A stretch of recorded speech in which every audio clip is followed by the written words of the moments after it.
वयाच्या 16व्या वर्षी प्रेमाची परिभाषा मला त्या मालतीकडून शिकायला मिळाली. खरंच प्रेम करण्याचे वय नसते असं म्हणतात. प्रेम होतो कोणावर अनुभवली कोणी, तेही लपाछपी खेळत असताना. माझ्याकडून व मालतीकडून अशा काही चुका झाल्या. आजही मालती माहेरी आल्यावर त्या गोष्टीची आठवण दिल्यावरती लाजून घरात जाते. आता कथा पुढे. माझे नाव नितीन. मी 10वीची नुकतीच परीक्षा देऊन मला सुट्ट्या लागल्या होत्या. आमच्या गल्लीत आम्ही बरोबरीचे एकूण 15 मुले 10वीला होतो. सुट्ट्या लागल्या की आम्ही भरपूर धमाल करायचो. सकाळी 7 वाजेपासून दुपारी 2 वाजेपर्यंत आम्ही ग्राउंडवरच क्रिकेट खेळायचो आणि रात्री लपाछपीचा खेळ खेळायचो. पण एके दिवशी आमच्यासोबत जेव्हा एक लग्न झालेली मुलगी लपाछपी खेळण्याचा हट्ट करू लागली. त्या मुलीचे नाव मालती होते. तिचं लग्न होऊन 2 महिने झाले होते, पण तिच्या शरीरावर सफेद डाग असल्यामुळे तिचा नवरा तिला माहेरी सोडून गेला होता. त्या एकूण 3 बहिणी होत्या. त्यात मालती सर्वात मोठी होती. ती दिसायला सावळी होती पण शरीराने भरभक्कम होती. तिचे वय साधारण 19 ते 20 वर्ष इतके होते. आम्ही संध्याकाळी सूर्यास्तानंतर सर्व गल्लीत गोळा व्हायचो आणि एकच वेळी जल्लोष व आरडाओरडा करून लपाछपी खेळायला मुलांना गोळा करायचो. पण तोही आनंद वेगळाच होता. आमच्यातला सूरज नावाच्या मुलावर राज्य होता. तो 10 काउंट करण्याच्या अगोदर आम्हाला लपायचे होते. आमच्या गल्लीत एक नवीन घराचे बांधकाम सुरू होते. त्या घराचे 2 फ्लोअरपर्यंत बांधकाम झाले होते.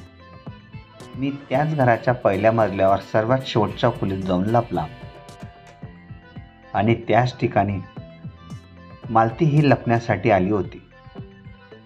खोलीत सर्वत्र अंधार होता, म्हणून मी सूरजला बाहेर पाहण्यासाठी हळूहळू पुढे पाऊल टाकू लागलो. तेव्हाच माझा पाय तिच्या पायावर पडला आणि तिने माझा हात धरून मला खाली बसवले. मला कोणीही दिसत नव्हते, म्हणून मी अगदी हळू आवाजात विचारले, कोण आहे? तेव्हा ती म्हणाली, मी मालती, शांत राहा, नाहीतर तो आपल्याला पकडेल. मीही आवाज न करता तिच्या शेजारी बसला. हळूहळू ती धप्पा करण्यासाठी पुढे सरकत होती. तेव्हा माझा हात तिच्या अशा ठिकाणी स्पर्श झाला, त्याची जाणीव तिलाही नव्हती आणि मलाही नव्हती. काही वेळातच बाहेर आरडाओरडा सुरू झाली, कारण सूरजवर परत थप्पा झाली होती आणि राज्य त्याच्यावरच होता. आम्ही त्याच ठिकाणी बसून होते. त्या खोलीत आमच्या दोघांव्यतिरिक्त कोणी नव्हते आणि त्या जागेची माहिती सूरजलाही नव्हती. थोड्याच वेळात काहीतरी तिच्या पायावरून सरकन पडाले. ती घाबरली होती. ती अजून मला भिंतीकडे दाबू लागली होती. तेव्हा मी तिला विचारले, अगं तिकडे सरक, मी पूर्ण भिंतीत चेपला जातोय. अरे काहीतरी माझ्या पायावरून गेलंय. हो का? मग उंदीर असणार तो. मी असं बोलल्याबरोबर तिने इतकी घट्ट मिठी मला मारली, माझ्या डोक्यात याची कल्पनाही नव्हती. मी लागलीच तिला लांब केलंय. अरे जीव गुदमरतोय माझा, इतक्या जोराने का दाबते मला? त्यावर ती म्हणाली, अरे मला उंदरांपासून भीती वाटते. त्यावर मी म्हणाला, मग दुसऱ्या ठिकाणी लप. माझ्याजवळ कशाला गर्दी करतेस हे? तेव्हा ती म्हणाली, नाही, तो उंदीर परत आला तर मी इथेच थांबते. मग तिने माझा हात तिचा हातात धरला. त्यावर मी काहीही बोलला नाही. आम्ही वारंवार रूममधून डोकावून बाहेर सूरजची वाट पाहत होतो. त्याला सगळेजण मिळाले होते, फक्त आम्ही दोघंही त्याला सापडत नव्हतो.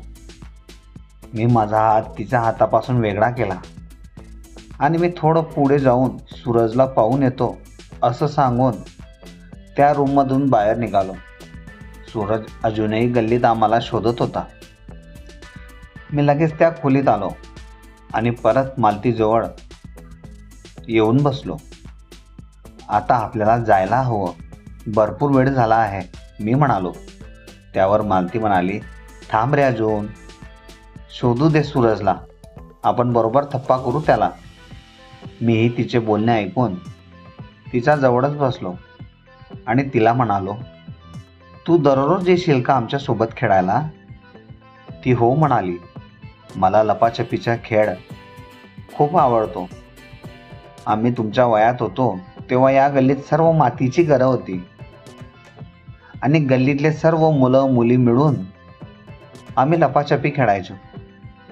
मी आणि आपल्या गल्लीतल्या आभ्या, जसा तू माझ्यासोबत आता लपलेला आहे तसा ही मी ज्या ठिकाणी बसलेली राहायची त्याच ठिकाणी तो येऊन पोचायचा.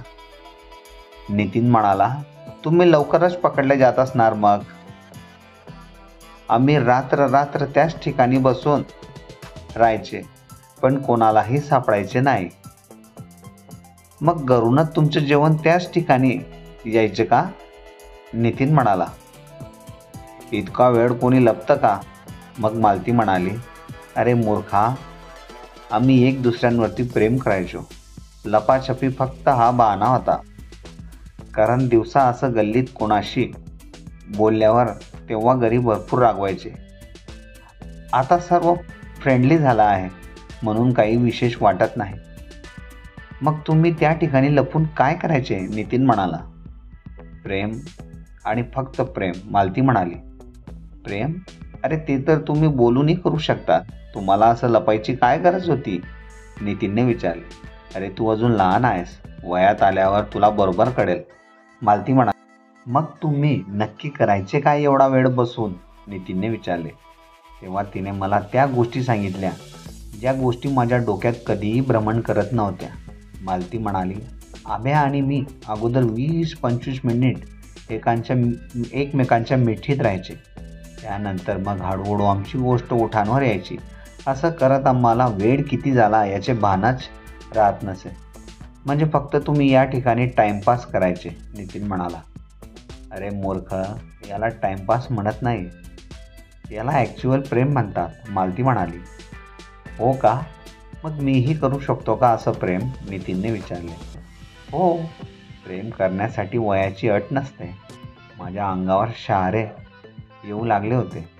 तिच्या तोंडातून असे शब्द ऐकताना मीही त्याच गोष्टींचा विचार करून ज्या गोष्टी ती तिच्या तोंडातून सांगत होते. मग तू माझ्यावर प्रेम करशील का मालती? अगोदर ती नाही म्हणाली. तू लहान आहेस अजून, तुझे वय नाही असं प्रेम करायचे. मग मी तुझ्यासमोर आभ्या बनून जर प्रेम केलं तर? मी विचार करून तुला सांगेल, मालती म्हणाली. आमच्या आजचा वेळ व खेळ संपला होता. मी घरी गेल्यावर तिच्याबद्दलच विचार करत होतो. प्रेम करण्याची कोणती दुसरी पद्धत असू शकते? आणि तिने माझा पकडलेला हात आणि तिच्या शरीराचा झालेला मला स्पर्श, या गोष्टी मला झोपू देत नव्हत्या. दुसऱ्या दिवशी परत गल्लीत गोंधळ झाला. परत सर्व मुलं लपाछपी खेळण्यासाठी गोळा झाले. आज पण सूरजवर राज्य होता आणि मालती आज तिच्या गाऊन घालून खेळायला आली होती. आणि त्याच खोलीत परत लपायला आम्ही गेलो. काल ज्या ठिकाणी आम्ही लपलो होतो त्याच ठिकाणी आज पण लपणार होतो. आणि मी सुद्धा मालतीजवळ बसलो होतो. कालचा उरलेला प्रश्न मी तिला परत केला. मालती, काय विचार केलास मग तू? ती म्हणाली, कशाचा? अरे विसरलीस का? मी तुला सांगितलेलं होतं की करशील का माझ्यावर प्रेम? काही वेळानंतर आमच्या भरपूर गप्पा रंगल्या होत्या, कारण तीही तिच्या नवऱ्यापासून आता लांबच होती. तिच्याही भरपूर आशा आकांक्षा या मनात दाबल्या होत्या. त्या खोलीत कोणाच्या तरी पावलांचा आवाज येत होता. आम्ही आवाज न करता अगदी शांततेत बसलो होतो. आम्हाला वाटले की तो सूरज असावा. जसा आवाज जवळ येत होता तसं मालती अगदी माझ्या अंगाच्या जवळ येत होती. आता मीही तिच्या जवळ जात होतो. हा चान्स मला सोडायचा नव्हता. हळूहळू आम्ही दोघांना घट्ट मिठी मारून बसलो. आता पायांचा आवाज येणे बंद झाला होता. सूरज परत गेला असावा असं आम्हाला वाटले होते.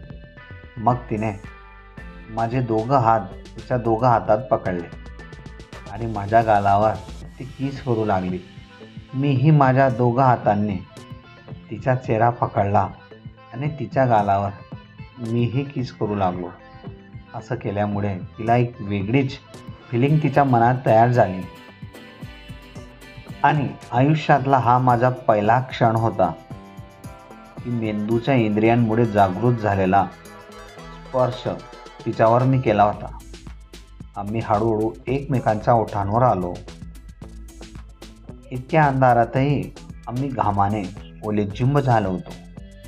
मग आम्ही दोघांनी एकमेकांचे कपडे काढून बाजूला ठेवून भरपूर प्रेम केले. मला तिची आतुरता अधिकच वाढू लागली होती. काही तासानंतर आम्ही भानावर आलो आणि बाहेर आल्यावर गल्लीत कोणीही नव्हते. सर्व मुले आपापल्या घरी आली होती. दुसऱ्या दिवशी माझ्या मित्रांनी मला विचारले की तू कोणत्या ठिकाणी लपतोस, सापडतच नाही. मग मी त्यांना सांगायचो की खुफिया जागा फक्त लपाछपी खेळायची नाही, तर काहीतरी वेगळं कारण करायची जागा आहे. मी आणि मालती दररोज त्याच ठिकाणी संध्याकाळी लपायचो आणि एकमेकांवर भरपूर प्रेम त्याच ठिकाणी करायचो.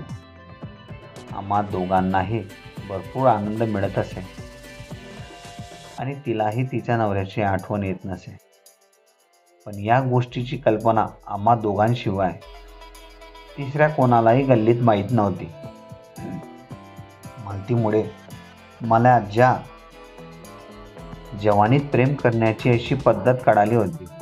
आता मी 12वी पास झालो होतो आणि मालती ही तिच्या सासरी गेली होती कारण तिच्या नवऱ्याने तिला स्वीकारले होते.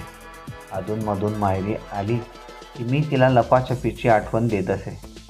मला ती गल्लीत दिसली की मी परत तिला संध्याकाळी येशील का खेळायला हाच टोमणा मारत असायचो. नंतर तिच्या चेहऱ्यावर एक स्मित हास्य असायचे आणि ती लाजून आपल्या घरात जायची. आता मन तिला एक लहान मुलगा झाला होता. अजूनही तिच्याकडे पाहिल्यावर मला त्या गल्लीतल्या लपाछपीची आठवण यायची.